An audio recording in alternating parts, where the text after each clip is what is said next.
Hello दोस्तों, welcome to Exampur. हम हैं एग्जामपुर कलम से क्रांति। मैं अजीत आप सबका आपके अपने परिवार एग्जामपुर पर हार्दिक स्वागत करता हूं। आप सब लोगों को नमस्कार, राम राम, राधे राधे, अस्सलाम वालेकुम, सत श्री अकाल। कैसे हैं प्यारे साथियों?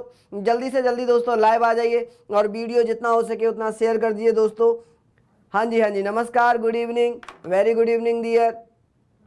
नमस्कार दोस्तों जी। गुस्सा जायज़ है आप लोगों का, एक दो दिन से क्लासेस नहीं चल पा रही है पॉलिटी की मेरी, लेकिन कुछ प्रॉब्लम्स हैं। अब कोई प्रॉब्लम नहीं है, अब कंटिन्यू चलेगी डियर। तो जल्दी से जल्दी दोस्तों लाइव आ जाइए। हम बात कर रहे हैं एक्सपेक्टेड क्वेश्चंस की। बहुत शानदार क्वेश्चंस आप लोगों के स्क्रीन पर अभी लगने वाले हैं, उसका आप जवाब देंगे। जवाब आप लोग दोस्तों, नमस्कार नमस्कार डियर, आप लोग जवाब ऐसे देते हैं कि बहुत जल्दी से क्वेश्चन पढ़ा और जवाब दे दिया। आप लोगों ने क्वेश्चन उसको पढ़ना है, समझना है, देन तब उसका आंसर देना है। ठीक है डियर? तो मैं आपका समय ज़्यादा नहीं लूंगा क्योंकि ज़्यादा से ज़्यादा क्वेश्चन कराने हैं आप लोगों को। तो पहला क्वेश्चन आपकी स्क्रीन पर दोस्तों, नाम ले लेंगे, नाम में क्या रखा है, जल्दी से जल्दी दोस्तों इसका जवाब दें। क्वेश्चन नंबर 1, क्वेश्चन नंबर 1 है आपकी स्क्रीन पर।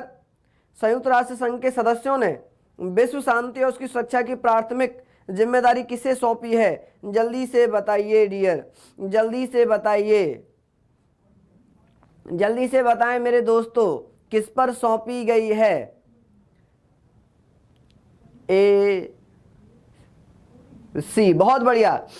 कुछ बी भी जवाब दे रहे हैं, डी भी जवाब दे रहे हैं। दोस्तों पहले आप क्वेश्चन पढ़ो। क्वेश्चन कह रहा है कि संयुक्त राष्ट्र संघ के सदस्यों ने विश्व शांति तथा उसकी सुरक्षा की प्राथमिक जिम्मेदारी किसे सौंपी है? तो इसको याद रखेंगे दोस्तों जब भी ऐसा क्वेश्चन आए। देखिए पहले तो हम संयुक्त राष्ट्र संघ की बात करते हैं, यूएनओ की बात करते हैं। यूएनओ, यूनाइटेड नेशन ऑर्गेनाइजेशन, संयुक्त राष्ट्र संघ। अगर मैं इसकी बात करूं डियर, तो इसकी स्थापना 24 अक्टूबर 1945 को होती है। कब होती है? 24 अक्टूबर 1945 को होती है। क्वेश्चन पूछा जा सकता है कि भारत इसका सदस्य कब बना? तो 30 अक्टूबर 1945 को भारत इसका अस्थायी सदस्यता ग्रहण करता है। ठीक है डियर? दोस्तों यहां पर अगर बात करें आंसर की, तो इसका आंसर हो जाएगा सी। अब यहां पर बात करें कि इसमें टोटल मेंबर कितने हैं, कुल सदस्य कितने हैं डियर? अगर मैं कुल सदस्यों की बात करूं तो 15 सदस्य हैं। 15 सदस्यों में कौन कौन क्या क्या है? क्वेश्चन हटा दीजिएगा। इस पे देखिए दोस्तों, 15 में क्या है? 10 जो है अस्थायी सदस्य हैं। कौन है? अस्थायी सदस्य हैं। अस्थायी सदस्य कितने हैं? 10। 15 कौन है? स्थायी सदस्य हैं। ठीक है? जो ये अस्थायी सदस्य होते हैं ये कितने समय के लिए बनते हैं दोस्तों? 2 साल तक। कितने साल तक? 2 साल तक। यानी कि भारत 1945 में पहली बार 30 अक्टूबर 1945 को यूएनओ का सदस्य बना और कब तक रहा? 1947 तक रहा। ठीक है? अब बात करें इसमें कौन कौन से आते हैं, तो यूएसए, रूस, चीन, ब्रिटेन। ठीक है? कौन कौन से देश हैं? 5 देश हैं डियर। रूस, चीन, फ्रांस, ब्रिटेन और अमेरिका। अच्छा फ्रांस नहीं लिखा क्या? फ्रांस। ठीक है डियर? ये 5 देश जो हैं ये परमानेंट मेंबर हैं। और यहां पर क्वेश्चन पूछा जाए कि सबसे ज्यादा यूएनओ का कौन सा ऐसा सदस्य जिसने सबसे ज्यादा वीटो पावर का प्रयोग किया है? तो वीटो पावर का प्रयोग करने वाला सबसे ज्यादा चीन है। चीन बहुत ज्यादा वीटो पावर का प्रयोग करता है और लगभग हमेशा किसके खिलाफ? भारत के खिलाफ बहुत ज्यादा यूज करता है। लेकिन अब इसकी बैंड बजने वाली है। ठीक है दोस्तों? तो ये आप लोग याद रखेंगे कि संयुक्त राष्ट्र संघ में अगर सुरक्षा की बात आती है तो सुरक्षा परिषद है। एक चीज और याद रखेंगे दोस्तों, अंतरराष्ट्रीय न्यायालय के ऑफिस को छोड़कर बाकी जितने भी यूएनओ के ऑफिस है, मुख्यालय हैं, वो सब न्यूयॉर्क में है। कहां पर है? न्यूयॉर्क में। लेकिन अगर बात की जाए, जल्दी से मुझे आप जवाब दीजिए। मैं देखिए कितनी अच्छी अच्छी जानकारी आप लोगों के पास है, आप लोग कमेंट्स करके बता रहे हैं, बहुत बढ़िया, बहुत शानदार डियर। आप लोग एक चीज बताइए कि अंतरराष्ट्रीय मुख्यालय, इंटरनेशनल कोर्ट का मुख्यालय कहां पर है? जल्दी से बताएं। जेनेवा। बहुत बढ़िया डियर, गुड। देखो दोस्तों आप लोग ऐसे ही पढ़ते रहें, मेहनत करते रहें, सफलता एक दिन जरूर आप लोगों को मिलेगी, आप लोगों के कदमों को जरूर सफलता एक दिन चूमेगी मेरे प्यारे साथियों। तो नेक्स्ट क्वेश्चन की तरफ हम बढ़ते हैं, नेक्स्ट क्वेश्चन लगाएंगे, उसका आप जवाब दीजिएगा प्यारे साथियों। क्वेश्चन नंबर 2 आपकी स्क्रीन पर, क्वेश्चन नंबर 2,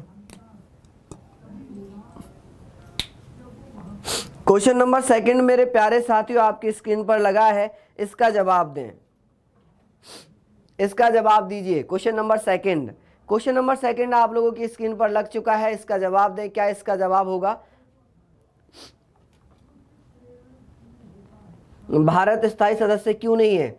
डियर, भारत स्थायी सदस्य इसलिए नहीं है क्योंकि जब इसका फॉर्मेशन हुआ था, यूनाइटेड स्टेट ने भी इसकी बाद में सदस्यता ग्रहण की है।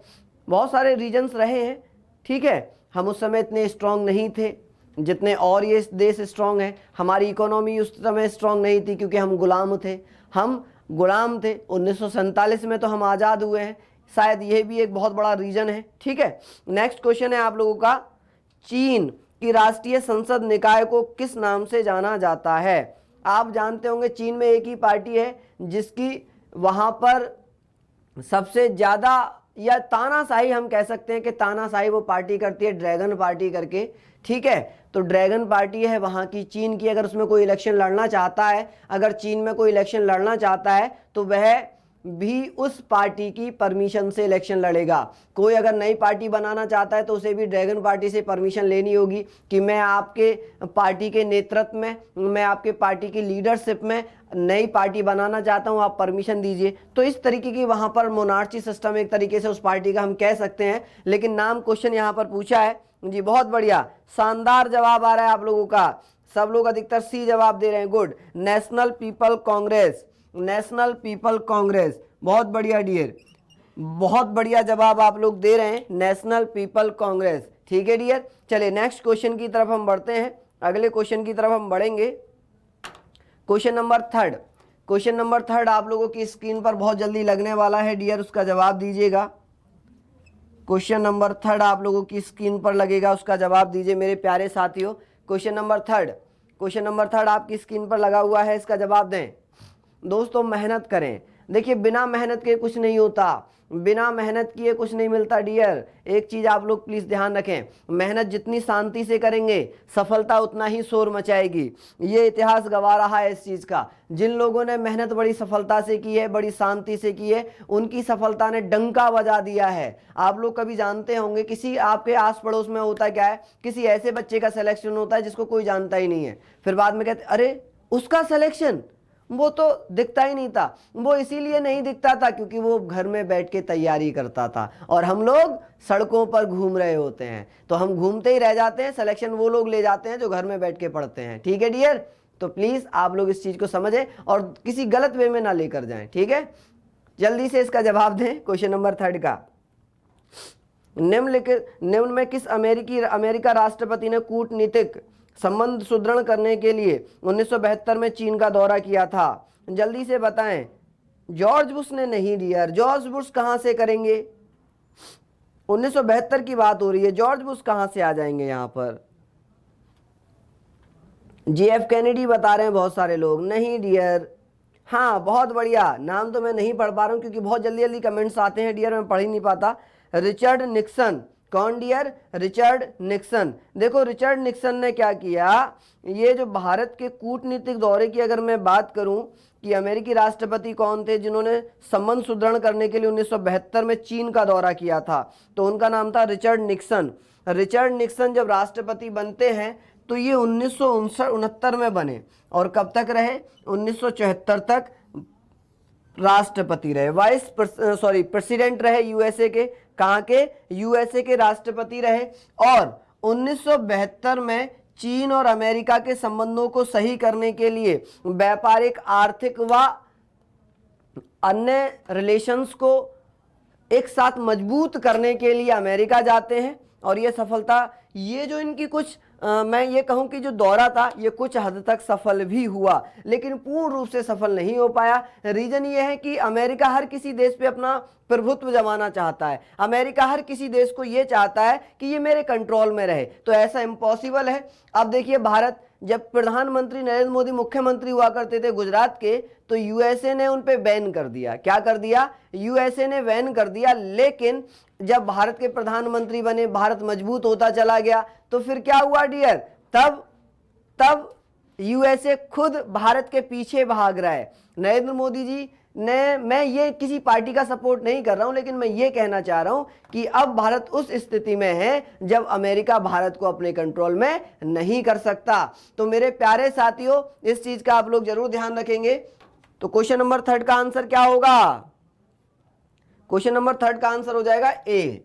क्वेश्चन नंबर 3 का ए हो जाएगा रिचर्ड निक्सन। क्या हो जाएगा डियर? Richard Nixon. इस चीज को आप लोग ध्यान रखेंगे मेरे प्यारे साथियों, इस चीज को आप लोग ध्यान रखेंगे। हाँ जी, कुछ मेरे मित्र बोल रहे हैं जेएफ कैनेडी। जेएफ कैनेडी नहीं है। नेक्स्ट क्वेश्चन आप लोगों की स्क्रीन पर बहुत जल्दी लगने वाला है, बहुत जल्दी लगने वाला है डियर। इसका जवाब दीजिएगा। क्वेश्चन नंबर 4, क्वेश्चन नंबर 4 आप लोगों की स्क्रीन पर, क्वेश्चन नंबर 4 आप लोगों की स्क्रीन पर दोस्तों, इसका जवाब दीजिए प्लीज। क्वेश्चन नंबर 4 आप लोगों की स्क्रीन पर है। क्वेश्चन कह रहा है कि निम्नलिखित में से कौन सी लोकतांत्रिक देश की सबसे महत्वपूर्ण राजनीतिक संस्था है? देश की बात चल रही है, यानी कि जहां भी देश आएगा उसके भारत होगा, कोई विदेश आएगा दूसरे देश की बात होगी। अगर हमारे देश की बात चल रही है तो देश लिखा है, यानी कि हमारे भारत की सबसे पावरफुल ऑर्गेनाइजेशन कौन सी है? कौन सी ऐसी संस्था है जो देश में सर्वोच्च शक्तिशाली है? राष्ट्रपति, प्रधानमंत्री, मंत्री परिषद? जल्दी से बताएं। बहुत बढ़िया, सब लोगों का बी जवाब, शानदार, बहुत बढ़िया। बी हो जाएगा संसद। क्या है डियर? संसद। याद रखना, संसद सबसे ज्यादा पावरफुल है। क्यों? क्योंकि संसद ये है संसदात्मक व्यवस्था, संसदात्मक व्यवस्था। यहां पर जो सदस्य चुने जाते हैं वो भारतीय जनता द्वारा चुने जाते हैं। संसद के जो सदस्य होते हैं वो भारतीय जनता द्वारा चुने जाते हैं, और भारत की जनता सर्वोच्च शक्तिशाली है। यहां पर अगर क्वेश्चन भारत की जनता होता ऑप्शन में, तो हम भारत की जनता पर टिक करते, ना कि संसद पर। एक चीज आप लोग याद रखना, भारत की जनता अगर ऑप्शन में है और साथ में भारत के साथ संसद भी लिखा हुआ है, तो हम संसद को नहीं चुनेंगे, हम भारतीय जनता को चुनेंगे। किसको चुनेंगे? भारतीय जनता को डियर। और आप लोगों की बेहतरी के लिए दोस्तों मैं एक चीज और बता दूं कि आपके अपने परिवार एग्जामपुर ने यूपीएसआई 2019 बहुत शानदार क्लासेस आप लोगों के लिए लेकर आए हैं। चल रही हैं हमारी क्लासेस, लेकिन 10 दिन के लिए कुछ विशेष दिवाली ऑफर समझ लें उसको, कि 899 रुपये दिया हुआ है। जो इन 10 दिनों में उसको खरीदता है, तो जो लेता है उसको विशेष ऑफर है ये। इसके बाद डियर 1 नवंबर से 1499 रुपये का हो जाएगा। ठीक है, तो ज्यादा से ज्यादा जुड़े। मैं नहीं समझता कि ये बहुत बड़ी अमाउंट है। 899 आपके भविष्य के लिए बहुत बड़ी अमाउंट नहीं है। ठीक है, इतना रुपया तो इधर उधर जाने में आप लोग खर्च कर देते हो। किसी भी कोचिंग में अगर आप ज्वाइन करेंगे तो 5-6 हज़ार रुपये से तो कम फीस होगी नहीं। मैं मानता हूं अगर आपने 9, 10, 12 भी किया होगा तो उसमें भी 700-800 से नीचे कोई फीस नहीं होती। लेकिन ये सिर्फ इसलिए रखी गई है ताकि ये जो स्ट्रक्चर है, जो एक तरीके से जो ये चल रहा है, उसके लिए जरूरी चीजें हैं। ठीक है, चलिए नेक्स्ट क्वेश्चन पे आते हैं हम। Question number 5, question number 5। अच्छा, संसद का गठन किसमें होता है? आर्टिकल 79 संसद का गठन कराता है। आर्टिकल 80 राज्यसभा का, आर्टिकल 81 लोकसभा का गठन है। इसमें लोकसभा, इसमें राज्यसभा और इसमें संसद। याद रखेंगे, संसद इन दोनों से मिलकर बनती है, जिसका राष्ट्रपति भी एक अंग होता है। क्वेश्चन नंबर 5,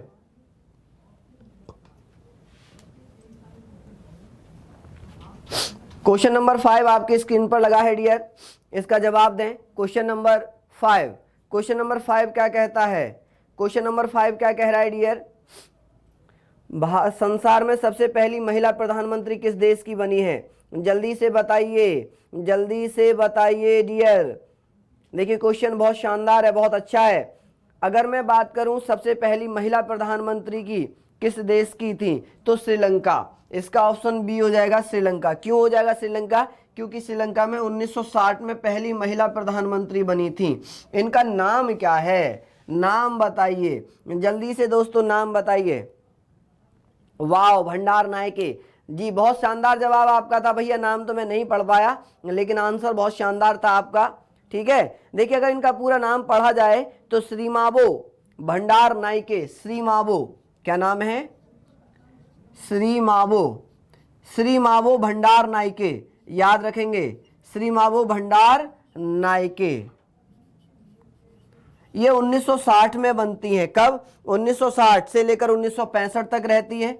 1960 से 1965 तक ये रहती हैं। 3 बार बनती है। कितनी बार बनी? 3 बार ये बनी। कितनी बार डियर? 3 बार। 1960 से 1965, 1970 से 1977, फिर 1994 से लेकर 2000, 1994 से लेकर 2000। ठीक है, याद रखेंगे। 2000 में इनकी मृत्यु हो जाती है। क्या होता है? 10 अक्टूबर 2000 में इनकी मृत्यु हो जाती है। 10 अक्टूबर 2000 में इनकी मृत्यु हो जाती है। ठीक है, याद रखेंगे इस चीज को, इस चीज को याद रखेंगे कि भारत में पहली महिला प्रधानमंत्री किस देश की बनी? श्रीलंका की। क्या नाम था? श्रीमावो भंडार नायके। 3 बार ये बनी थी। कितनी बार बनी? 3 बार बनी। कब कब बनी? 1960 से 1965, 1970 से 1977, 1994 से 2000। 10 अक्टूबर 2000 को इनकी मृत्यु हो जाती है, इनका स्वर्गवास हो जाता है। ठीक है मेरे प्यारे मित्रों, चलिए नेक्स्ट क्वेश्चन पे हम आते हैं। जल्दी से इसका जवाब दें प्यारे मित्रों, जल्दी से जवाब दें।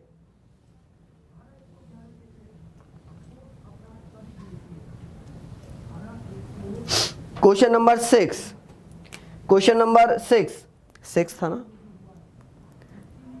क्वेश्चन नंबर 6 का आंसर हमने लिखा नहीं है, 5 था वो। क्वेश्चन नंबर 5 का भी, क्वेश्चन नंबर 6 का जवाब दीजिए दोस्तों। क्वेश्चन नंबर 6, क्वेश्चन नंबर 6 का जवाब दें प्यारे साथियों, जल्दी से बताएं। Question number 6। सर सुर बहुत कर रहे हैं डियर, जुकाम हो गई है, क्या करें?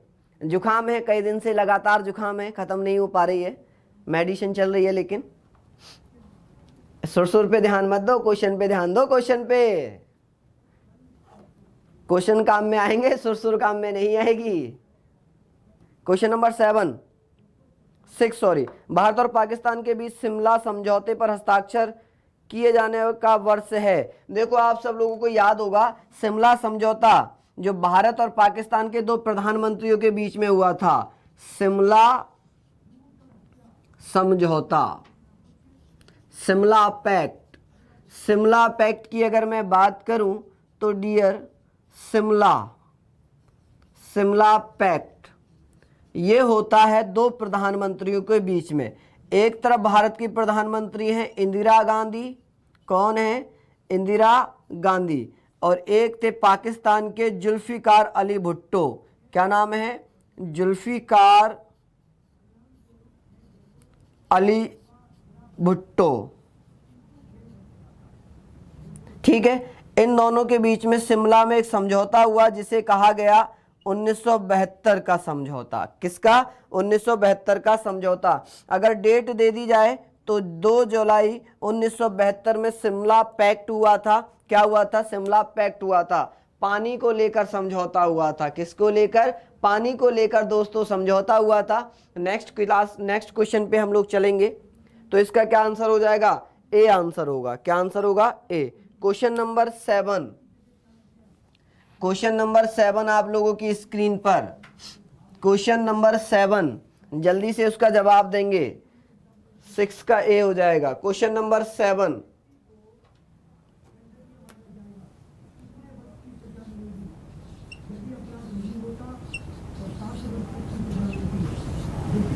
क्वेश्चन नंबर 7 आप लोगों की स्क्रीन पर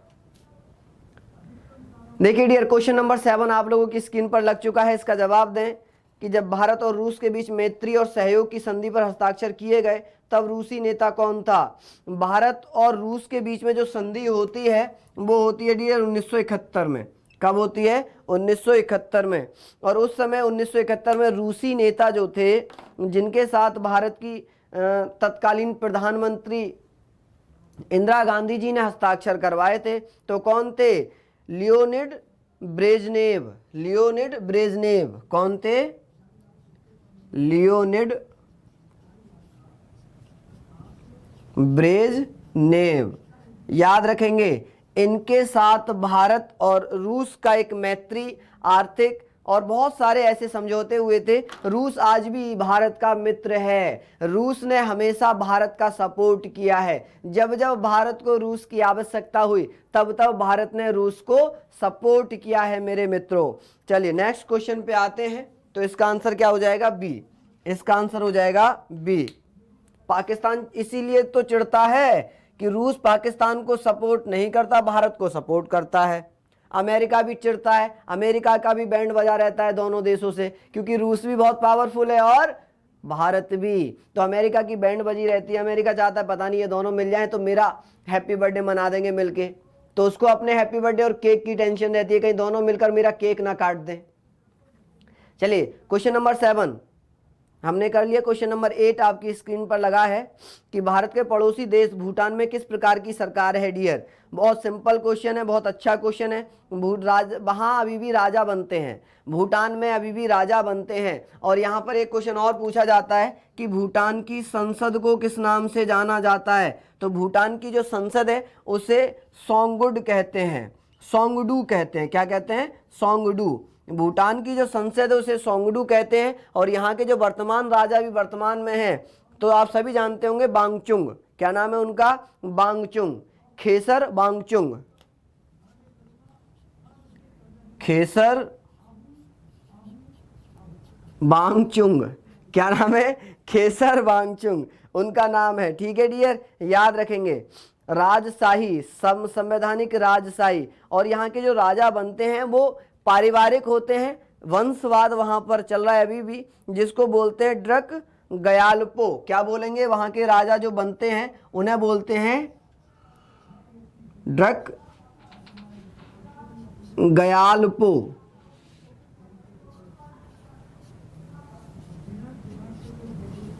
ड्रक गयाल्पो। ठीक है, ये राजा हुआ करते थे। वर्तमान में खेसर वांगचुंग वहां के राजा हैं। ठीक है, चलिए नेक्स्ट क्वेश्चन पे आते हैं हम लोग। नेक्स्ट क्वेश्चन पे आते हैं, question number 9, question number 8 sorry question number 8 पे आते हैं माय डियर। क्वेश्चन नंबर 8 क्या कह रहा है? जल्दी जल्दी जवाब दें, समय हमारा निकलता जा रहा है। 30 मिनट का समय है आप लोगों के पास, मेरे पास, जल्दी से जवाब दें। क्वेश्चन नंबर, राष्ट्रीय पिछड़ा वर्ग आयोग की स्थापना, जल्दी से बताएं dear.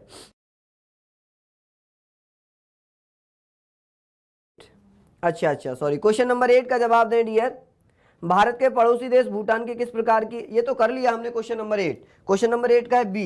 Question number 9, question number 9 dear आप लोगों की स्क्रीन पर लगा हुआ है, इसका जवाब दीजिए। क्वेश्चन नंबर 9, क्वेश्चन नंबर 9, माफी चाहूंगा दोस्तों, हाँ फिलो में बोल गया मैं, कोई दिक्कत नहीं है। क्वेश्चन नंबर 9 का जवाब दें। राष्ट्रीय पिछड़ा वर्ग आयोग की स्थापना कब हुई? देखिए, अगर राष्ट्रीय पिछड़ा वर्ग आयोग की स्थापना की बात करें तो 1993 में, यानी कि इसका डी ऑप्शन होगा। अगर बात करें कि प्रथम पिछड़ा वर्ग कब बना, प्रथम पिछड़ा वर्ग आयोग, यहां से क्वेश्चन पूछ लिए जाते हैं कि पिछड़ा आयोग की स्थापना कब हुई, तो इसकी स्थापना होती है 1953 में। कब होती है? 1953 में। अगर पूछ ले कि इसके अध्यक्ष कौन थे, इसके अध्यक्ष की बात कर लें तो आपने नाम सुना होगा कालेलकर। क्या नाम? काला कालेलकर, काला कालेलकर इसके अध्यक्ष रहे। दूसरा कब बना जो सबसे प्रिय हुआ? द्वितीय पिछड़ा वर्ग आयोग। द्वितीय पिछड़ा वर्ग आयोग सभी जानते होंगे, जिसे मंडल आयोग भी कहा जाता है। क्या कहा जाता है? मंडल आयोग। याद रखना, मंडल आयोग ये बनाया गया 1953 कब डियर, जल्दी से बताएं, ये कब बनाया गया? 1979 में, 1979 में ये बनाया गया है, ठीक है, क्वेश्चन हटा दीजिए। 1979 में ये बनाया गया और इसके अध्यक्ष आप जानते होंगे बीपी मंडल। कौन? बीपी मंडल, बिंदेश्वरी प्रसाद मंडल। बिंदेश्वरी प्रसाद मंडल के नेतृत्व में इस आयोग का गठन किया गया। यह सबसे प्रसिद्ध, फेमस या लोकप्रिय आयोग रहा, जिसने ये कहा कि ओबीसी कैटेगरी को 27% मिलना चाहिए। लेकिन अभी भी कुछ लोगों की डिमांड है कि 50% आरक्षण होना चाहिए। अब इन्होंने कहा कि 50% आरक्षण कैसे हो सकता है? संविधान में 50% से ऊपर की बात नहीं होगी, लेकिन कहीं कहीं अभी भी 51% किसी किसी राज्य में है, बहुत सारे आरक्षण को मिलाकर। मैं केवल ओबीसी की बात नहीं कर रहा हूं डियर, ठीक है, अदर बैकवर्ड कास्ट की बात नहीं कर रहा हूं मैं, ठीक है। नेक्स्ट क्वेश्चन,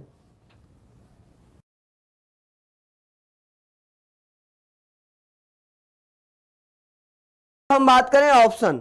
ऑप्शन की बात चल रही थी, राष्ट्रीय नेशनल आयोग। अभी मैंने लिखा ना 1993, यानी कि अभी मैंने लिखा नेशनल राष्ट्रीय आयोग की बात हो रही थी, तो 1993 अभी हमने लिखा। लेकिन मैंने और आपको 2 बता दिए, तो आपके काफी क्वेश्चंस यहां पर क्लियर हो जाएंगे, ठीक है। ये डी ऑप्शन ऑलरेडी मैंने लिखा हुआ है डियर, 1993। चलिए क्वेश्चन नंबर हम 10 की बात करते हैं, लास्ट क्वेश्चन की बात करते हैं डियर, जल्दी से इसका जवाब देंगे, बहुत इंपॉर्टेंट क्वेश्चन है।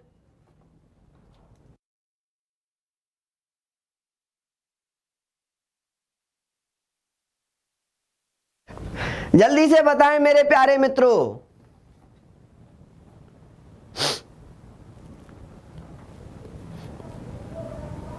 हाँ, ये वही बिंदेश्वरी प्रसाद मंडल है जो इंदिरा गांधी जी के बाद बने हैं। हाँ, हाँ जी, हाँ जी।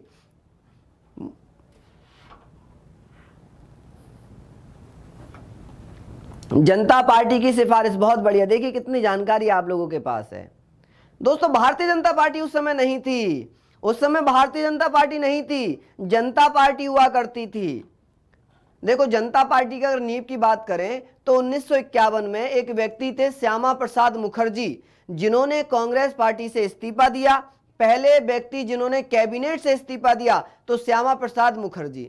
इन्होंने भारतीय जनसंघ बनाया, आरएसएस से जुड़े हुए थे, इन्होंने भारतीय जनसंघ बनाया। इसी जनसंघ को आगे चलकर नाम दिया गया जनता पार्टी, और इसी जनता पार्टी को 1989 में नाम दे दिया गया बीजेपी, भारतीय जनता पार्टी। लाल कृष्ण आडवाणी और अटल बिहारी वाजपेयी की सिफारिशों से इस पार्टी का नामकरण किया गया भारतीय जनता पार्टी।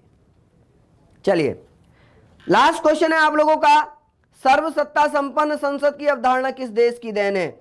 ये अगर आपने गलत कर दिया तो मैं समझूंगा कि आपकी पढ़ाई सही नहीं है। ये तो इतना सिंपल हलवा टाइप क्वेश्चन है, खीर है खीर, एकदम से चम्मच लगाओ और खा जाओ। जल्दी से बताओ प्यारे मित्रों, बताइए डियर।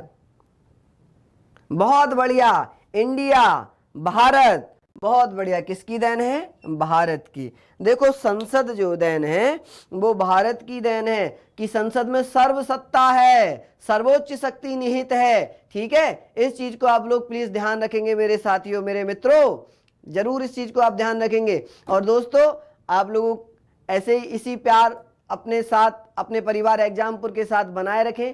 आप लोगों का बहुत बहुत धन्यवाद, आप सब लोगों के प्यार के लिए नमस्कार, धन्यवाद। जय हिंद, जय एग्जामपुर, कर विजय एग्जामपुर।